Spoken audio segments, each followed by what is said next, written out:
ఇక్కడ ఈ రెండో అంశంలో ఏ పట్టణం నాశనమైంది? ఏ పట్టణం నాశనమైంది? సముద్రం మధ్యధర సముద్రం చేత అలల చేత నాశనమైన పట్టణం ఏది? ఎఫెసు పట్టణం. ఓకేనా? సముద్రం అలల చేత ఎఫెసు పట్టణం అనేది నాశనం అయిపోయింది పూర్తిగా. కాబట్టి ఇది రెండో అంశం. పాత నిబంధన కాలంలో నోహవు కాలంలో జలప్రలయం వచ్చి అప్పుడు నాశనం అయిపోయింది. మరి దేవుడు ఇంద్రధనుస్సును ఉంచడం వలన ఆ మాటకు ఒప్పుకున్నాడు కాబట్టి కట్టుబడి దేవుడు ఏం చేసిండు, మరి ఏ ప్రాంతం అయితే దేవునికి విరోధంగా ఉందో, మెయిన్గా దేవుని నమ్మి తప్పు చేసిన వాళ్ళని బట్టే దేవుడు ఎక్కువగా శిక్షిస్తాడు. నమ్మని వాళ్ళంటే వాళ్ళు ఎట్లాగో తప్పులు చేస్తారు, కానీ నమ్మి తప్పు చేస్తారు చూడు, వాళ్ళని బట్టే శిక్ష వస్తుంది. ఆ విధంగా దేవుడు ఏం చేస్తాడు, ఎఫెసు పట్టణాన్ని పూర్తిగా నాశనం చేస్తాడు. అదేవిధంగా ఇప్పుడు ఈ కాలంలో వరదల బీభత్సం ఎందుకు వస్తుంది?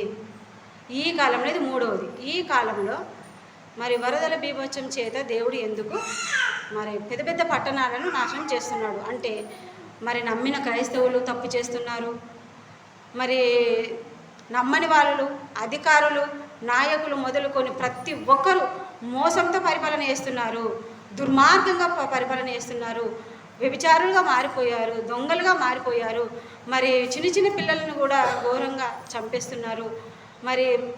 మరి పాస్టర్లు అనే వాళ్ళు కూడా వాక్యం చెప్పుకుంటేనే ఘోరమైన పనులు చేస్తున్నారు, వ్యభిచారులుగా మారిపోతున్నారు, దొంగలుగా మారిపోతున్నారు, మరి తాగుబోతులుగా మారిపోతున్నారు, మరి నరహంతకులుగా మారిపోతున్నారు. ఈ విధంగా దేవుడు అన్నీ చూసి ఏం చేశాడు, మరి ఇప్పుడు పెద్ద పెద్ద పట్టణాలను మరి నాశనం చేస్తున్నాడు. కాబట్టి ఏ విధంగా నాశనం చేస్తున్నాడు అనే విషయం తెలుసుకున్నట్లయితే కీర్తనల గ్రంథము 9వ కీర్తన 3 నుండి 6 ఈ కాలం సంబంధించిన అంశం. ఈ కాలంలో దేవుడు వరదల చేత ఎందుకు మరి భూమిని శపిస్తున్నాడు, మనుషులకు శిక్ష వేస్తున్నాడు. 9వ కీర్తన 3 నుండి 6 చదువుతారా? నీవు నా పక్షంన వ్యాజ్యమాడి నాకు న్యాయం తీర్చుచున్నావు. నీవు సింహాసనాసీనుడవై న్యాయమును బట్టి తీర్పు తీర్చుచున్నావు. కాబట్టి నా శత్రువులు వెనుకకు మల్లుదురు, నీ సన్నిధిని వారు జోగిపడి నశింతురు. నీవు అన్యజనులను గద్దించి ఉన్నావు, దుష్టులను నశింపజేసి ఉన్నావు, వారి పేరు ఎన్నటికీ నుండకుండా తుడుపు పెట్టి ఉన్నావు. శత్రువులు నశించిరి, వారు ఎన్నడూ నుండకుండా నిర్మూలమైరి. నీవు పెళ్ళగించిన పట్టణములు స్మరణకు రాకుండా బొత్తిగా నశించెను. అదేవిధంగా 11వ అధ్యాయము 8వ వచనం.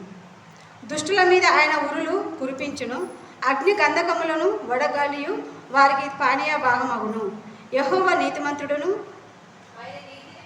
ఆయన నీతిని ప్రేమించువాడు, యథార్థవంతులు ఆయన ముఖ దర్శనం చేసేదరు. ఈ విధంగా ఈ కాలంలో జరుగుతున్న మరి జల ప్రళయం చేత దేవుడు ఏం చేస్తున్నాడు, పెద్ద పెద్ద పట్టణాలను నాశనం చేస్తున్నాడు. దేవుడు న్యాయం, ఎందుకంటే న్యాయమూర్తి. అయ్యో దేవా, మరి ఎంతోమంది క్రైస్తవులు సువార్తకు వెళ్తే పాస్టర్లను కొడుతున్నారు, విశ్వాసులను కొడుతున్నారు, సువార్తను చేయనివ్వట్లేదు, మరి జేఎస్ఆర్ అని అనుమంటున్నారు. అదేవిధంగా వాళ్ళ దేవతలను గణపరచమని క్రైస్తవుల చేత చెప్పిపిస్తున్నారు. మరి ఎంతోమంది కొట్టడము, తిట్టడము, చంపడము, అవమానపరచడము, ఘోరమైన నేరమైన పనులు చేయడం వలన దేవుడు ఏం చేస్తాడు, మరి రోషం గలవాడు కనుక, మరి న్యాయమూర్తి కనుక అవన్నీ భరించలేక దేవుడు ఏం చేశాడు, మరి పెద్ద పెద్ద పట్టణాలు చూస్తున్నాం, విజయవాడ, కర్నూలు, ఖమ్మం, వరంగల్, ఇవన్నీ పెద్ద పెద్ద పట్టణాలు, మరి పేరు పొందిన పట్టణాలు నాశనమైపోతున్నాయి వరదల చేత. కాబట్టి ఇకనైనా క్రైస్తవులు తెలుసుకొని వాక్యానుసారంగా నడుచుకొని భయభక్తులు కలిగి ఉండాలి. మరి అదేవిధంగా దేవుడు చివరి రాకడా, యేసుక్రీస్తు యొక్క చివరి రాకడా సమయము, అదేవిధంగా దేవునికి కోపం పుట్టించే ప్రవర్తన. కాబట్టి తెలిసిన భక్తులందరూ, వాక్యం తెలిసిన ప్రతి ఒక్కరూ భయభక్తులతో కలిగి ఉండాలని దేవుడు హెచ్చరించాడు. కాబట్టి దేవుడు ఈ మాటలు దీవించి ఆశీర్వదించిన గాక. ఇప్పుడు ఆ ప్రళయం ఏ విధంగా ఉందో మీకు అందరికీ చూపిస్తాను.